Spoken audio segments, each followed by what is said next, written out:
manunya. Oh.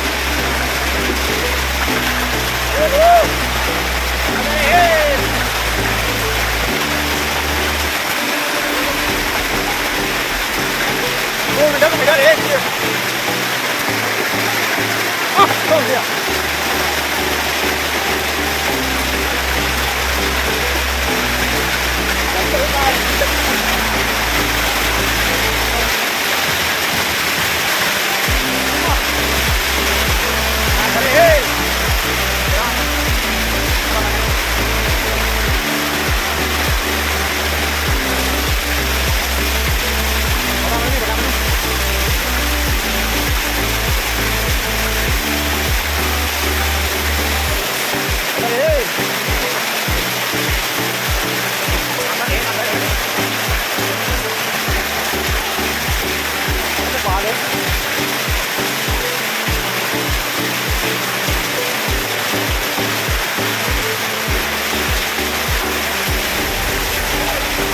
Mana nih, mana?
Liên lên ra thế. Đó. Chỉ câu thôi.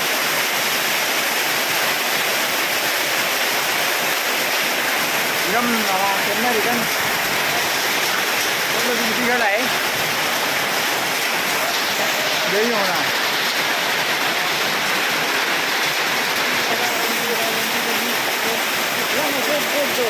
Becco. Becco bisa rồi. Kiên bá đi nó. Không biết rồi. Mẹ, kiên một thân rồi nữa kìa. Nghe gì à thế? Ang. Oi ma, aku makai di Batam tu. Makai betul, makai dulu. Ang betul. Betul makai dulu. Ah, betul. Makai. Nak eh. Jangan tahu deh. Jangan ada deh. Jangan tahu. Tadi wala. Pegang. Pegang lah. Sini taruh, ni taruh. Taruh. Ada dia nasi dia. Pala dia. Jadi dia bengkai ni. Taruh lah, taruh.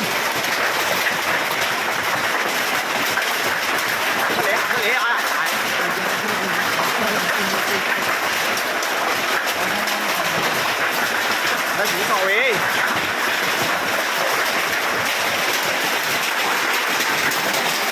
Cái này nó đi. Sini pha chỉ đi ốc. Pha chỉ đi mà nó nghỉ. Được không? Xin câu thôi.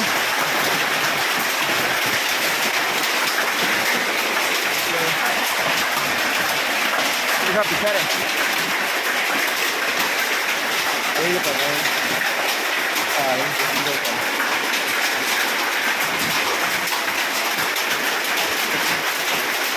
rất thuê lại nè Dubai mà lên gì Dubai mà nữa Dubai City mà lên lagi ya kami ngapi utana kamain to isin jaw sadara Adum kari hai ran yengo ne. oh yaad ra tum manipuri nu ai ra Hai ran ne len ta ba to. len da nu ai ra Ini kari ulang minta di kolam sare. oh ba kai lam ne no Dari Patnan. Patnan okay ada harau na re harau na re xin cho cái thô mình này này rồi nông hà mi sát bao hùng đấy gì kita li sing ngakkan pergi mai bensin tapi di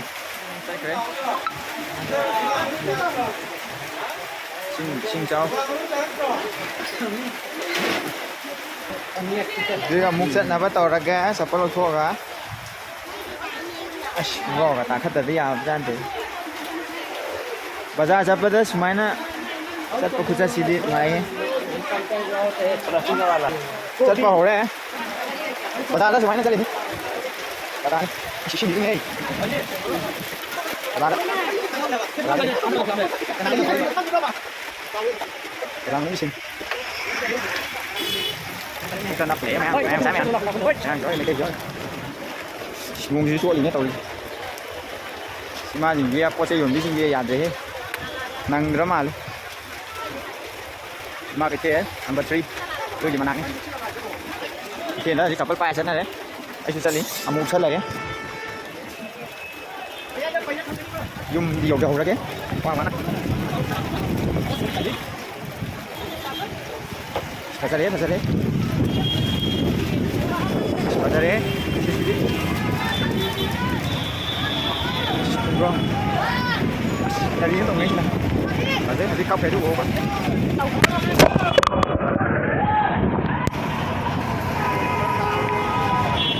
Kamu bina kaza lagi na? Ayo di bawah.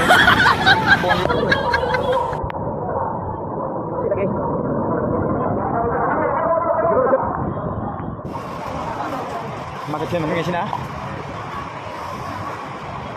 Zaman ini. Đây bisa jalan nih. Jadi alat apa nih?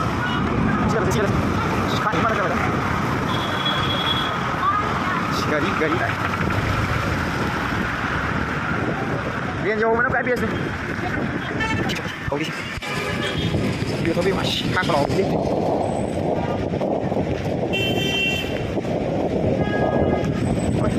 Sini baik dah weh.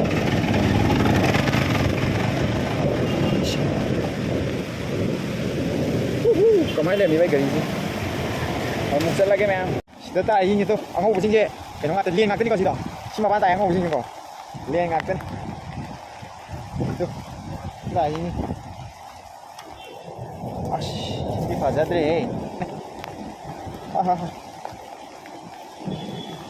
Sila yang aku main je.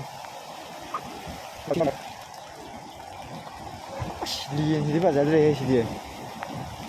Ủa mẹ. Si gari bu khamam ti yang. Si dia. Si dia buat kan om ne. Si video nam ke lo ne. Ye pasal he tu. Si dia. Pasal kami orang kan. Jom. Jadi kan ngomong ni kau diam. Ada. Komo. Sana. Asyik. Boleh tu sana.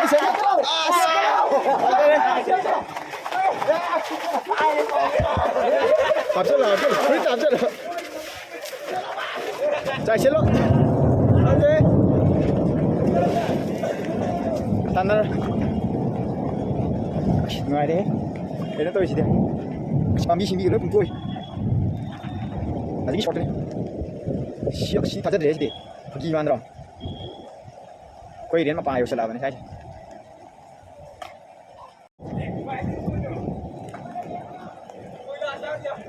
Quay là đi ông thua một nói.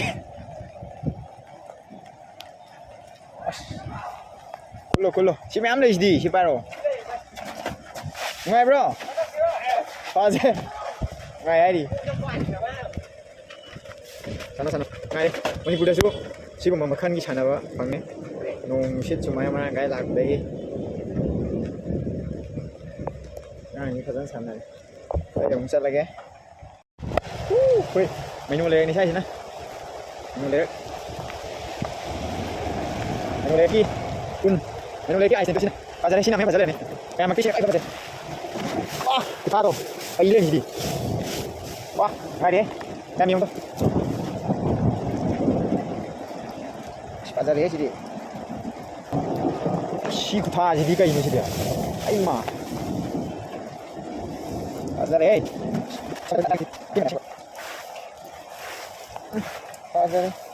Bây giờ đang chơi lục búa. Xí đi. Xí chua xí đi bây giờ đâu. Mình ngồi lấy cái mặt trên thì tôi sai rồi.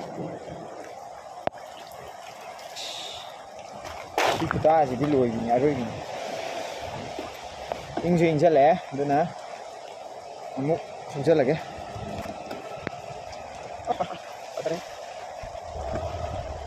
Đây là cái. Boleh. Lagi. Nanti apa? Quay sini kan lagi. Lihat dari kita aja. Nah. Apa kabarnya? Kita. Cái gì cũng xin cao tốt đấy. Nguồn chắc hết rồi. Không mà bán nó cầm đâu cũng được.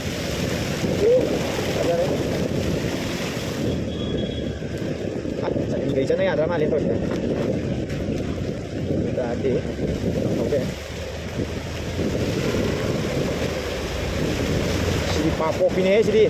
Si color sini. Asahan nanti yang ngajak dia itu. Samudra ini jadi. Dari kita kayak itu. Terus yang samudra ini kok saya. Samudra dia gaya thâu chắc là còn có gaya gì ăn nó mình. Cái gì nhiều chuyện đây.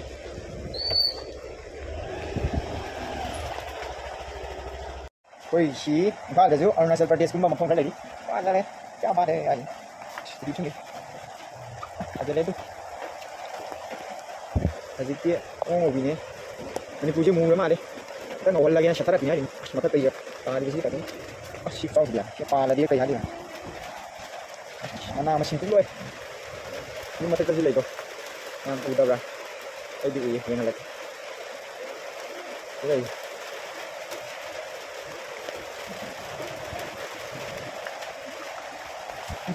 Mana mesin di luar ini. Sini apa lagi kayak ini. Ini yang mana lagi?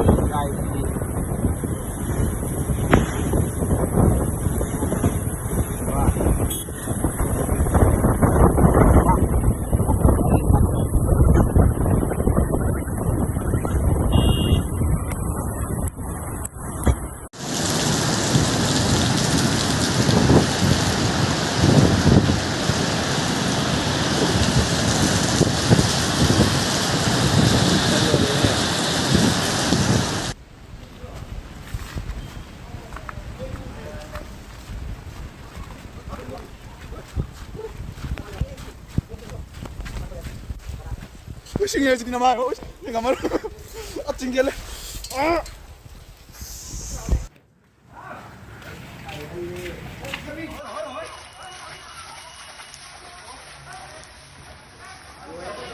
Bây giờ đi không? Buồn không được. Chị lấy vợ, chị ai làm thế? Chị uốn làm thế? Chị nào à? Ở đây kia. Bây giờ sao chị làm không? Không biết rồi không?